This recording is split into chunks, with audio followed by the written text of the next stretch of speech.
ছোটবেলায় যখন ক্লাস 5-6-এ পড়তাম তখন থেকেই বইয়ের দোকান থেকে পূজা বার্ষিকী কিনতাম আর মুগ্ধ হয়ে তাকিয়ে থাকতাম সেই সুন্দর প্রচ্ছদগুলো দিকে।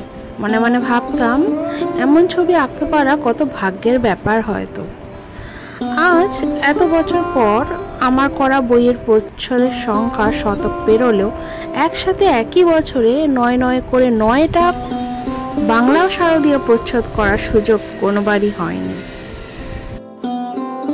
নমস্কার, আমি তনুশ্রী। স্বাগতম আমার আর্ট চ্যানেলে বেরঙ্গিন ক্যানভাসে। প্রতিটি বই কলেজ স্ট্রিটে পাবেন, অথবা আপনারা আমাকে ডিএম করতে পারেন বা কমেন্ট বক্সে জানাতে পারেন, অথবা কমেন্টে এটাও জানাতে পারেন আমার আঁকাগুলো আপনার কেমন লাগছে। আমি সবার কাছে শুধু একটাই কথা বলতে চাই, কখনো স্বপ্নকে ছেড়ে দিও না, কারণ একদিন সেই স্বপ্নই তোমাকে গর্বিত করে তুলবে।